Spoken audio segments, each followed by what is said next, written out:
نشان تھی اور وہ نشان ان پر ٹھہرا۔ یسوع مسیح جب پانی کا بپتسمہ لے رہے تھے، یہاں ہم دیکھتے ہیں تو اس پر بھی ایک نشان ظاہر ہوا۔ اب انجیل کا جو راوی ہے، انجیل کا جو لکھنے والا ہے، وہ کہتا ہے کہ روح القدس کبوتر کی مانند اس پر آ ٹھہرا۔ روح القدس کبوتر کی مانند آ ٹھہرا۔ اس کا مطلب یہ وہ نشان تھا کہ یہ وہ ممسوح ہے، یہ وہ مسیح ہے جس کے حق میں یہ سائن لکھا ہوا ہے۔ اس سے ہی اس نے جاننا تھا۔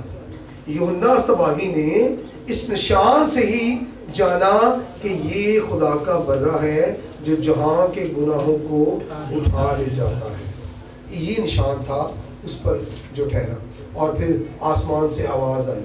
آسمان سے آواز آئی تو انہوں نے سنا۔ آسمان سے آواز آئی تو انہوں نے سنا۔ یہاں پر بھی انہوں نے آندھی کے سناٹا سی آواز انہوں نے سنی، اور روح القدس کی پھٹتی ہوئی زبانیں اس نے دیکھی، اور آسمان سے آواز آئی، یہ میرا پیارا بیٹا ہے، تم اس کی سنو۔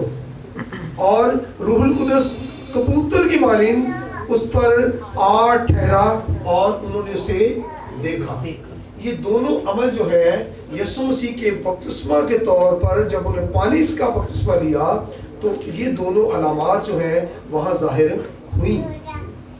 اور جب روح القدس کا بپتسمہ جو پانی کے بپتسمہ سے بہت اتم ہے، بہت اعلیٰ ہے، بہت افضل ہے، کیونکہ جو پانی کا بپتسمہ دیتا ہے یوحنا، وہ کہتا ہے میں تو آپ تجھ سے روح القدس کا بپتسمہ لینے کا مشتاق ہوں۔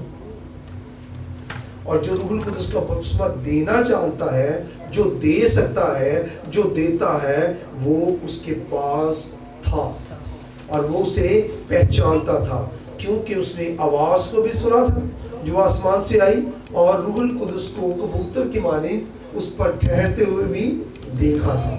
اب وہ جان گیا کہ جو یسایہ نے جو کچھ پروفیسی کی ہے، یہ اسی مسیح پر، یسوع پر، ناصری پر، جو گلیل کا ہے، گلیلی ہے، اسی پر یہ پروفیسی پوری ہوتی ہے۔ اور وہ کہتا ہے کہ میں آپ تجھ سے بپتسمہ لینے کا مشتاق ہوں، اس لیے کہ وہ جانتا ہے کہ میں تو پانی کا بپتسمہ دیتا ہوں، یہ محض طہارت ہے، یہ بدن کو پاک کرتا ہے، مگر جو یہ دے گا، وہ کہتا ہے جو میں دیتا ہوں وہ بدن کو پاک کرتا ہے، مگر یہ جو دے گا وہ بدن اور روح دونوں کو پاک کرے گا۔ ہاللیلویا۔ اور جب اس نے یہ کہا تو خداوند یسوع مسیح نے کہا کہ اے یوحنا، اب یہ راست بازی اسی طرح ہم کو پوری کرنی ہے، کیونکہ ہم نے شریعت کو پورا کرنا ہے۔ ہم نے شریعت کو، کیونکہ اس نے کہا ہے کہ یہ نہ سمجھو کہ میں نبیوں کی کتابوں کو منسوخ کرنے آیا ہوں، منسوخ کرنے نہیں بلکہ پورا کرنے آیا ہوں، اور پورا کرنے والا پورا کرتا ہے۔ وہ آپ کی ضرورتوں کو پورا کرتا ہے، وہ آپ کی خواہشوں کو پورا کرتا ہے، وہ آپ کے حالات کو بدلنا چاہتا ہے، وہ آپ کو روح کے پھل دینا چاہتا ہے، وہ آپ کو روح دینا چاہتا ہے، وہ آپ کو مسا دینا چاہتا ہے، وہ آپ کو زندگی دینا چاہتا ہے، وہ آپ کو اختیار دینا چاہتا ہے۔ اور یسوع مسیح نے وہ راستہ بازی پوری کی اور وہ پانی کا بپتسمہ لیا، طہارت کا بپتسمہ، پاکیزگی کا بپتسمہ لیا۔ جس طرح بنی اسرائیل جب مصر سے نکلے تو انہوں نے بحر قلزم میں لکھا ہے کہ انہوں نے بپتسمہ لیا۔ یہ بپتسمہ پاکیزگی کا تھا۔ ایک ہوتا ہے مخصوصیت کا بپتسمہ، وہ ہوتا ہے کہ جب خادم کو مسا کیا جاتا ہے تیل سے، ہاں، اس کے سر پر تیل اڈیلا جاتا ہے، جیسے ہارون کا بڑا مشہور واقعہ ہے کہ سیموئیل نے جب اسے مسا کیا، داؤد کو مسا کیا، اور انبیاء کو یا خادم جو ہوتے تھے کہانت کرنے والے لوگ، خادم خدا کی خدمت کرنے والے لوگ، وہ اسی طرح مخصوص کیے جاتے تھے، مسا، ان کو مسا کیا جاتا تھا۔ یعنی وہ بھی بپتسمہ ہی کی قسم ہے کہ آج سے کیا ہوا، یہ خدا کے لیے مخصوص ہو گیا۔ اس پر تیل لگانے کا مقصد ہے کہ اس کی زندگی میں نرمی آ جائے، اس کی زندگی میں شادمانی آ جائے، اس کی زندگی میں زرخیزی آ جائے۔ یہ کیونکہ تیل جہاں ہوتا ہے نا وہاں جگہ سوکھتی نہیں. جہاں تیل ہوتا ہے پانی ہو تو جگہ خشک ہو جاتی ہے کیونکہ یہ طہارت کو ظاہر کرتا ہے. مگر خدمت کرنے والا سوکھنے والا نہیں ہوتا, وہ نرم رہتا ہے اس کی زندگی میں. تو تیل اس بات کی علامت ہے کہ یہ شخص آج سے ہمبل ہو گیا ہے, آج سے یہ نرم ہو گیا ہے, آج سے یہ بھرا رہے گا, یہ سیر رہے گا, یہ خشک نہیں ہوگا, اس کی زندگی میں کرواہٹ نہیں آئے گی, اس کی زندگی میں غرور نہیں آئے گا, اس کی زندگی میں تکبر نہیں آئے گا. اس لیے اس کو تیل سے مسح کیا جاتا تھا. حالانکہ اب دیکھیں پوری بنی اسرائیل جو ہے, امت جو ہے, وہ پانی سے بپتسمہ لیا گیا, اس کو پاکیزگی کا بپتسمہ, کیونکہ وہ خدمت کے لیے نہیں ہے, وہ خدا کے جلال کے لیے. جو خادم ان پر محنت کریں گے اس سے جو برکت پائیں گے اسی سے قائم رہیں گے. مگر خدا کے خادم کو تیل سے مسح کیا جاتا ہے تاکہ وہ ہمبل رہے, تاکہ وہ حلیم رہے, تاکہ وہ تکبر میں نہ آئے, پراؤڈ میں نہ آئے, اور اس کی زندگی میں کبھی خشکی نہ آئے. یہ تھی تیل کی علامات, تیل کی وجوہات اور تیل کی خصوصیات. اب خدا یسوع مسیح بپتسمہ لے چکے اور اپنی خدمت کا انہوں نے اعلانیہ آغاز کرنا شروع کیا. کیوں کہ ان کو تیل کے بپتسمہ کی اس لیے ضرورت نہیں تھی کیونکہ وہ روح اللہ ہے. وہ کیا ہے؟ روح اللہ ہے, روح سے ہیں. آج اسی چلے حوالہ کو آگے بڑھاتے ہوئے میں ایک بات اس سے ریلیٹ کرتا ہوں. آج ہم لوگ خشک ہیں کیونکہ ہم ہیں پانی والے. کیا ہے؟ روح والے نہیں ہیں. اگر ہم روح والے ہوں گے, ہم ہوں گے تیل والے, تو ہماری زندگی میں زرخیزی رہے گی. ہم پانی والے کیوں ہیں؟ اس لیے کہ ہم پر محنت نہیں کی گئی. آج جو چرواہے ہیں نا وہ محض چندہ اکٹھا کرنے والے ہیں. کتنے مسیحی یہاں بیٹھے ہوئے ہیں جو مسیح کو خدا ثابت کر سکتے ہیں؟ مسیح کو خدا ثابت کرنا آسان ہے مگر سیکھنے والی بات ہے. اب میں آپ کو بتاتا ہوں مسیح کو خدا ثابت کیسے کیا جا سکتا ہے. یہ بڑی سیکھنے والی بات ہے. ہم نے زندگی گزارنی ہے, ہم نے مختلف اقوام کا سامنا کرنا ہے. یہ کیا پس تم جاؤ قوموں کو شاگرد بناؤ. تو آج ہم مسیح میں رہنے کافی نہیں کرتے کیونکہ سیر نہیں ہے, اسی پانی والے ہیں. ہم نے روح والا بننا ہے, ہم نے روح والا بننا ہے, اور ہم نے تیل والا بننا ہے. تیل والے سے مراد اپنے خادم بننا ہے, اور روح والے سے مراد اپنے خدا کے بیٹے اور بیٹیاں بننا ہے. کیونکہ خدا کہتا ہے تم کیا ہو, میرا مقدس ہو, اور تم میں میرا روح. یا روح اندر ہے تو پھر اسی غیر قوم سے ڈالنے کیوں ہم پر محنت نہیں کی. میں بتاتا ہوں کہ خداوند یسوع مسیح خدا کیسے ہے. خدا جو ہے نا, خدا وہ ذات ہے. کیا ہے؟ ذات جو ہوتی ہے وہ کامل ہوتی ہے. ذات کامل ہوتی ہے, نہ وہ بڑھتی ہے اور نہ وہ کم ہوتی ہے. اس کو کہتے ہیں ذات. ذات کیسے کہتے ہیں؟ جو نہ کم ہو اور نہ بڑھے, وہ ہوتی ہے ذات. اسے کہتے ہیں کامل. کیا کہتے ہیں؟ بائبل میں لکھا ہے وہ کامل خدا اور کامل انسان ہے. کامل خدا اور کامل انسان ہے. اب خدا باپ جو ہے وہ ذات ہے. خدا باپ جو کیا ہے؟ ذات ہے. اب جو چیز اس میں سے نکلتی ہے, لکھا ہے اس میں یسوع کہتے ہیں کہ میں باپ سے نکلا اور زمین پر آیا ہوں. تو پہلے ہمیں پاک روح کے بارے میں سیکھنا ہے. ہم نے یسوع کے بارے میں, خداوند کے بارے میں سیکھنا ہے, پاک روح کے بارے میں سیکھنا ہے کہ خداوند یسوع مسیح کون ہے, پاک روح کون ہے, اس کی خدا سے نسبت کیا ہے, اس کا خدا سے تعلق کیا ہے, یہ خدا کے ساتھ کیسے کام کرتا ہے. ہم نے یہ سیکھنی ہے. خدا جو ہے, ہمارا جو خدا ہے وہ لا شریک خدا ہے. ہمارا خدا جو کیا ہے؟ خدا ہمارا غیبور خدا ہے, رب الفاظ خدا ہے, یہوہ خدا ہے اور لا شریک خدا ہے. اس کا کوئی ہمسر, کوئی ثانی نہیں. وہ اکیلا اور یکتا ہے. وہ اکیلا اور اس جیسا کوئی نہیں. زبور میں وہ کہتا ہے مجھ جیسا کوئی نہیں, میں ہوں, میرے سوا کوئی خدا نہیں. میں ہی ہوں جس نے آسمان کو تانا ہے, زمین کو بچھایا ہے اور سمندروں کی حدوں کو مقرر کر دیا ہے, مقرر کیا ہے. میرے سوا کوئی خدا نہیں. یہ ہے خدا باپ کا تعارف. اور جب باپ کامل ہے تو کامل اپنی ذات میں صاف رکھتا ہے, اپنی ذات میں اوصاف مین صفتیں رکھتا ہے.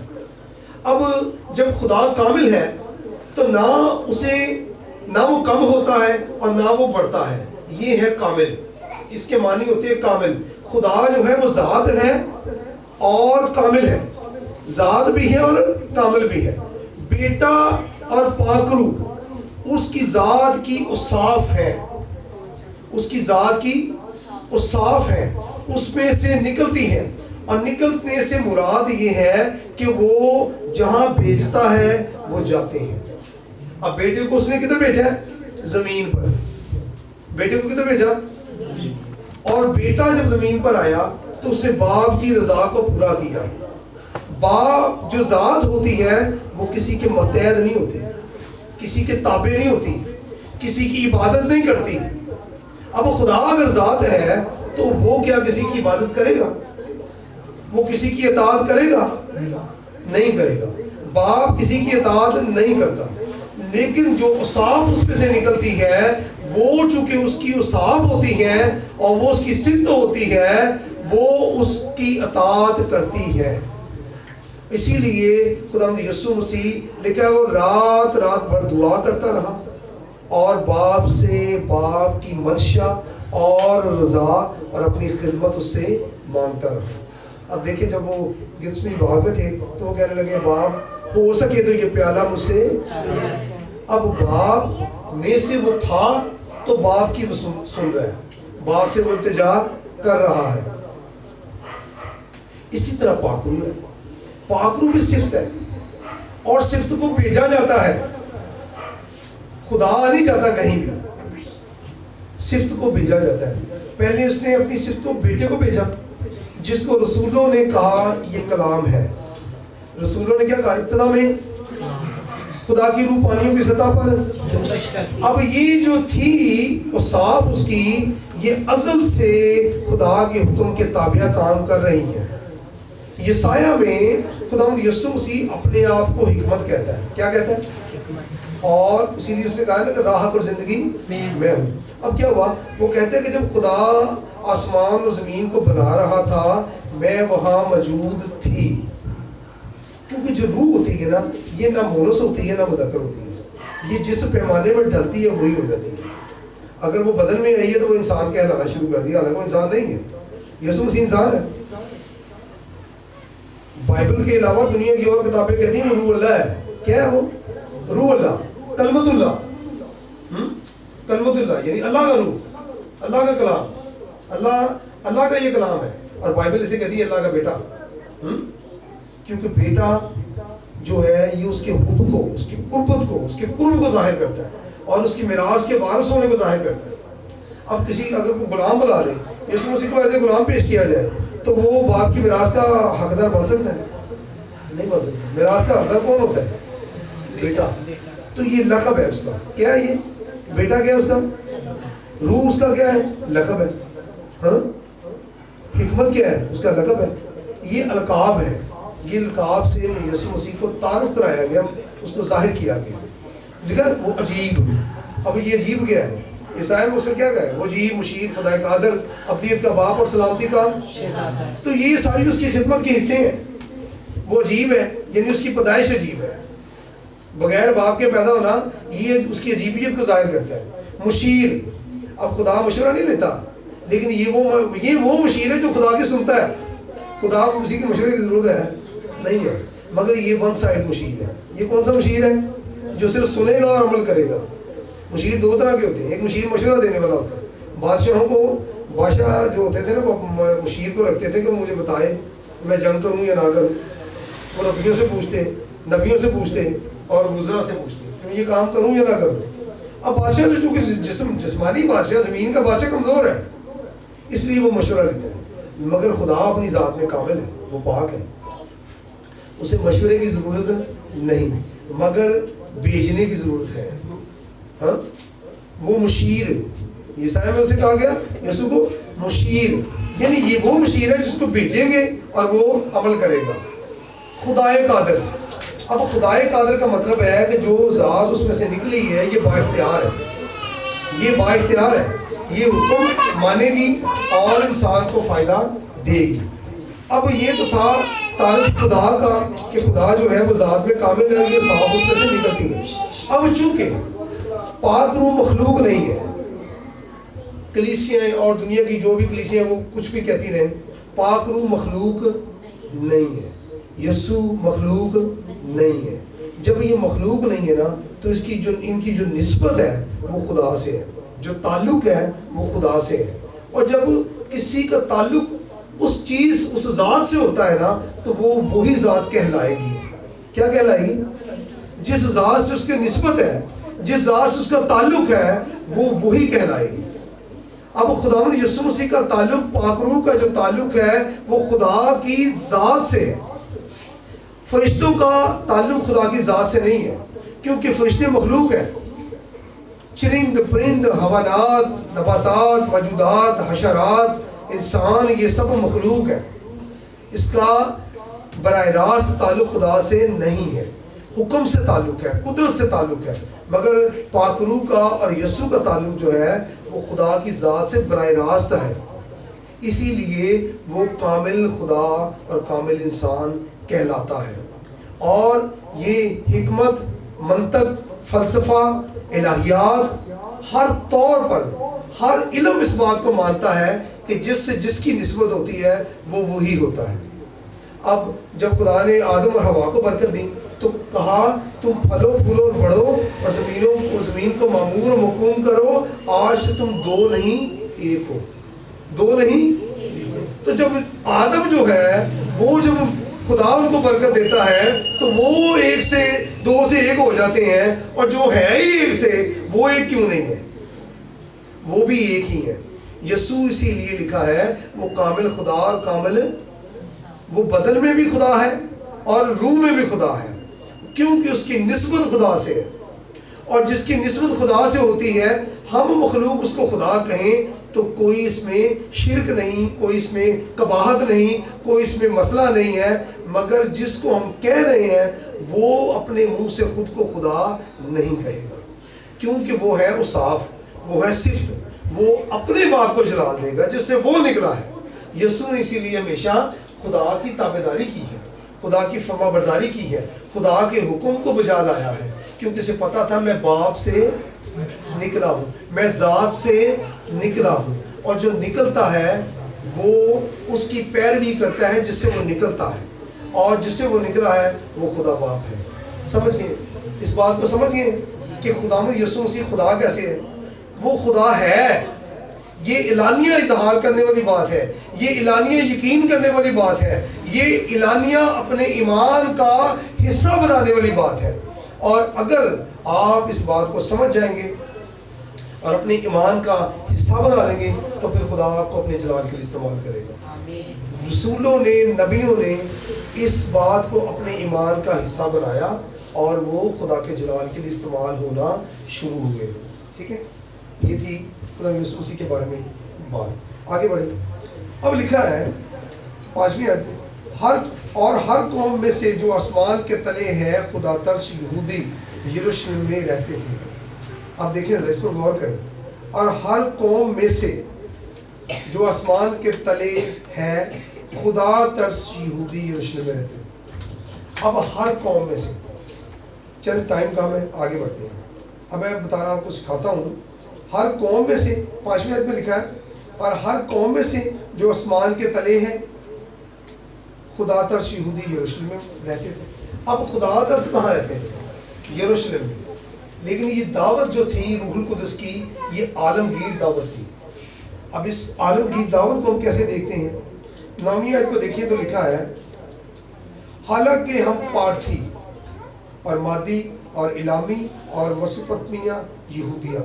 اب میں آپ کو یہ بتاتا ہوں، یہ پارتھی جو ہے ان کا تعلق انڈیا سے ہے. یہاں پہ پارتھی اور پارسی لوگ رہتے ہیں. ایران میں اور انڈیا میں آج بھی پارسی لوگ وہ آگ کی پرستش کرتے ہیں. کس کی پرستش کرتے ہیں؟ پارسی جو ہے وہ آگ کی پرستش کرتے ہیں. اور جو پارتھی ہیں ان کا تعلق انڈیا سے ہے. مادی جنہیں کہتے ہیں نا، مادی ان کو فارسی بھی کہتے ہیں، مادیوں کو. مادی جو قوم ہے یہ ایران میں اس وقت قیام پذیر تھی. آج بھی جو ایرانی ہے، فارسی لوگ، ایرانی لوگ جو ہیں ان کو مادی کہتے ہیں. یہ نسلی اعتبار سے مادی ہے اور زبان کے اعتبار سے یہ فارسی ہے. بات سمجھ میں آ رہی؟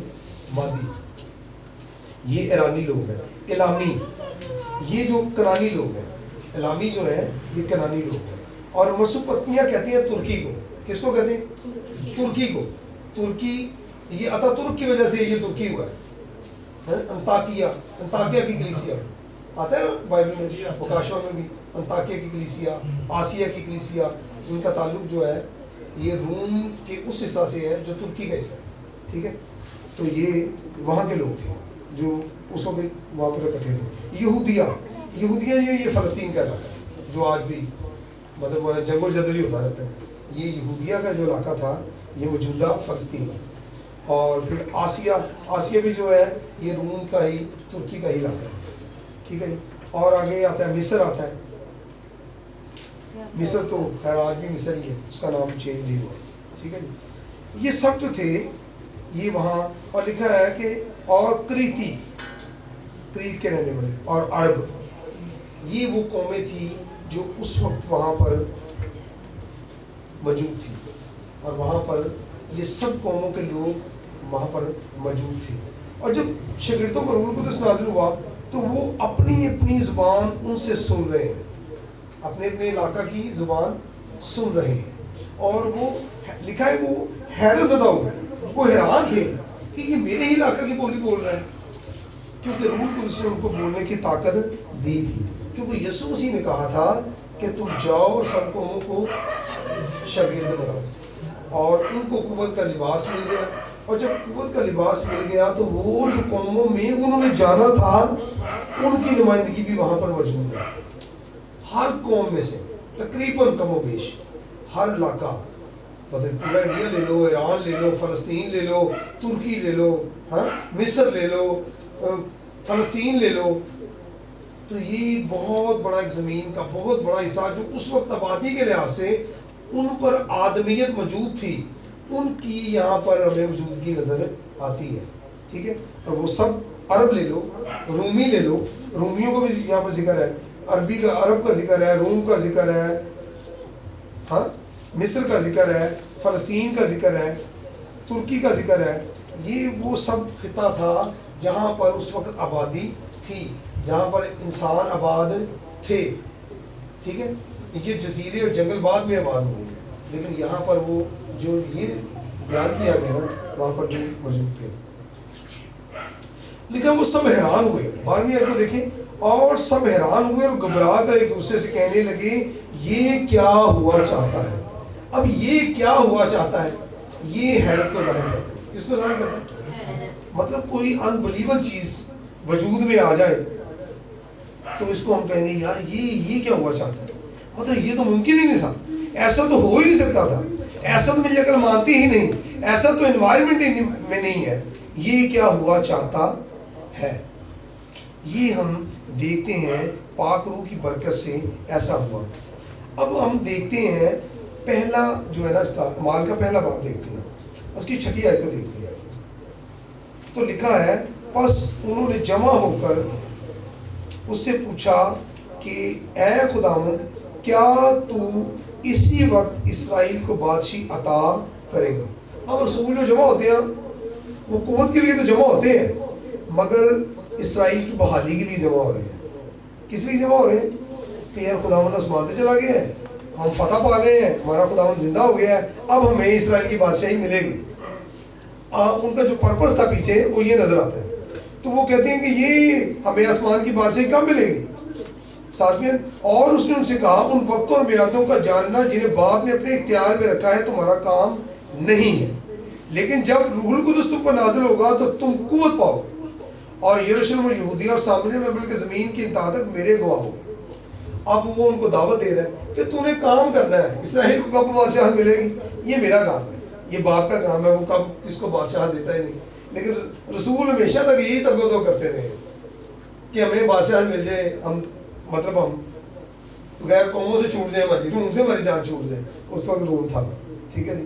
اور اگر ہم پہلے باب کی دوسری آیت کو دیکھیں